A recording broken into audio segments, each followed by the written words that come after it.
Hi everyone, and welcome to our session today on It's Time to Stop Judging Yourself. If this is the first time you're tuning into one of my webinars, welcome. I'm Chloe from 3C's Philosophy, and my dream is to give you guys the tools and techniques to build yourself a happier, healthier, and more positive life. So, what's my story? I remember that I always used to judge myself.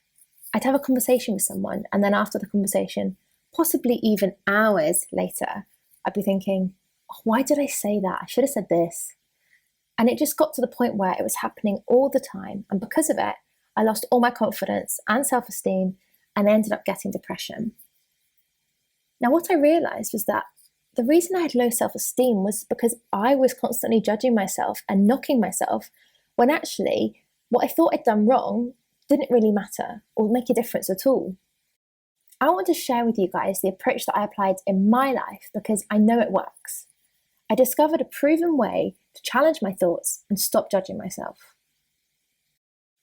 My aim for this session is to give you guys the tools to turn down your inner critic and learn to stop judging yourself. This webinar is designed for those of you that want something to change and you're ready to make a difference in your lives. Those of you that believe you have the strength and the power to make a change, and those of you that are committed to doing it. Okay, so if you believe that's you, let's get started. Do you find that you judge yourself on a regular basis? Do you feel like everyone else must be judging you as much as you're judging you right now? Well, if you don't want others to judge you, you need to turn down the volume of your inner critic. You need to stop yourselves judging you. Because sometimes we hit ourselves over the head over and over and over again with judgments to the point that we begin to question our own abilities and decision making. By judging ourselves, it makes us feel like others must be judging us because why wouldn't they? In order to stop judging ourselves, it's all about challenging our mindset. And the good news is we do have the power to change the way we think. So, let's say you're waiting to meet a friend and you're sat on a bench in a park. And whilst you're sat on that bench, you see a man walk past and he stands in dog poo. He swears, he shouts, "Stupid dog, just trying to ruin my day." And he storms past you on his way back home to change his shoes. Now, whilst you're sat there, you see another man do exactly the same thing, walking down the street and he stands in dog poo. Now this time, this man starts to cry. Why me? Why do I deserve to stand in dog poo? 100 people could walk down this street and I'm the only one to stand in dog poo. And again, he walks past you, this time wiping his tears on his way home to change his shoes. And finally, whilst you're sat there, it happens again. Another man walks down the street and stands in dog poo. He's shocked. Oh crap, now I've got to go home and change my shoes. Well, at least I've got time to go home, I guess. It could be worse. So, what does this exercise show you?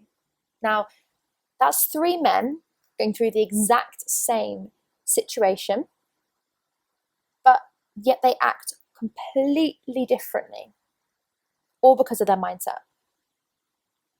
One of them takes it as really negative and finds it angry and feels like it's all about them, and actually someone has gone out of their way to make them feel the pain. Another man takes it really negatively and makes him feel upset and feels sorry for himself. And the final guy just thinks, oh, well, these things happen. So this shows us that many times when we feel an intense emotion, like sadness, anger, worry, whilst we don't realize it in the moment, often it's due to our mindset. And if we challenge that mindset, we can challenge the thoughts and change the emotion. So we're going to do an exercise now, and I like to call it Be the Witness. So let's put yourself back on that bench in the park. Let's imagine you've just seen the first man walk past and stand in the dog poo. Now, while you're sat there, I want you to think about his reaction, what he said, and I want you to answer the following questions. So we'll answer them as we go. What was his feeling or emotion? So the first guy seemed pretty angry, so I'd say he was showing a lot of anger. Second question, what was his thought? Well, he said, "Stupid dog, just trying to ruin my day." Third question, what triggered his thought? So what happened just before he got the thought? He stepped in dog poo. And finally, the most important question of this whole exercise, is his thought factual? Is it true? Is it based on real evidence? So now let's look at each part separately in order to answer that question. Stupid dog was the first thing he said. Now, that's not very factual at all because the dog wasn't being stupid. The dog was just going to the toilet in the same way he knows best. The second part was just trying to ruin my day. Now, do you think the dog or the owner was trying to ruin his day? No, probably not. The dog definitely wouldn't have thought about it. The owner may have thought about it, and it probably wasn't a good idea to leave the dog poo there, but even so, the owner wouldn't have thought specifically about that one man and specifically wanting to ruin his day. Although that is the way the man perceives it, that is the way he's creating that identity with the issue.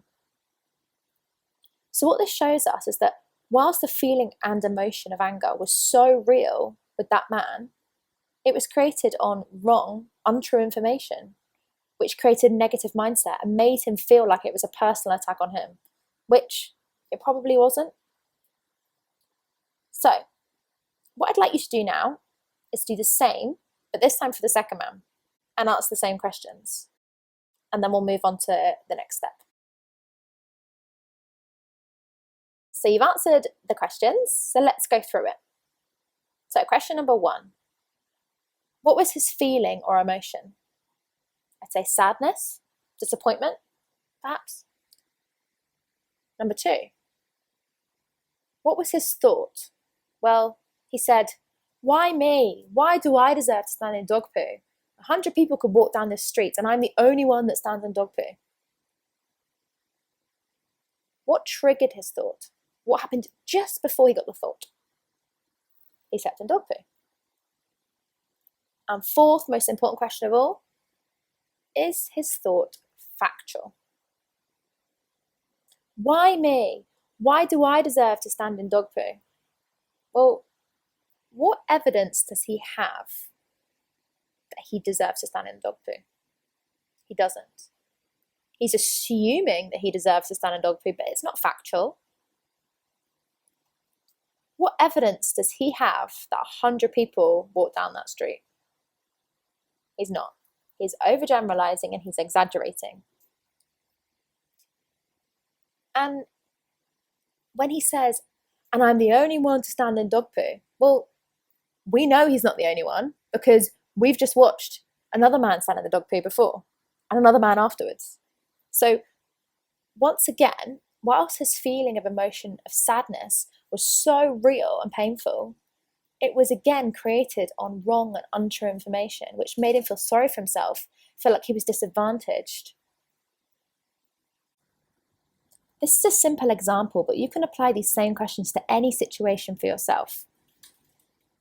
So if you feel like you're feeling a particular emotion, you find that you're judging yourself, be the witness.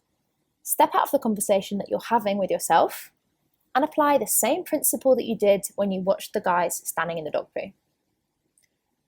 Now, that's a lot easier said than done. And so the best way I found to do this was by starting a thoughts diary. So have it on you at all times, and at any time when you feel an intense emotion, fill in your diary and really spend time answering the questions as soon as you can. So, what was my feeling?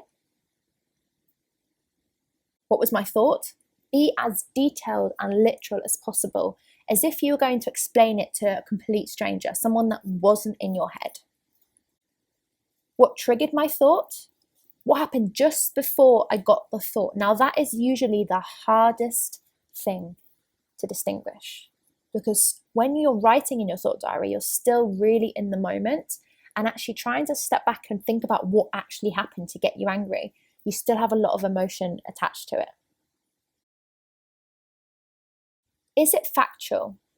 Ask yourself if it's true. And really, in there, be strict with yourself. Be really analytical.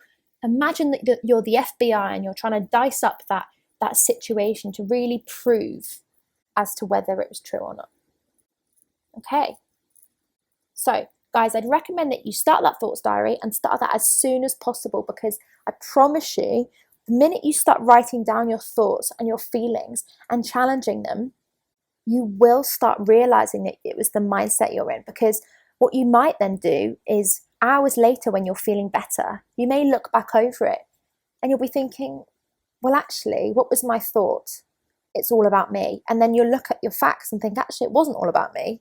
It was X, Y, Z. And so it's really good to stop, take stock, write it down, because it will help you.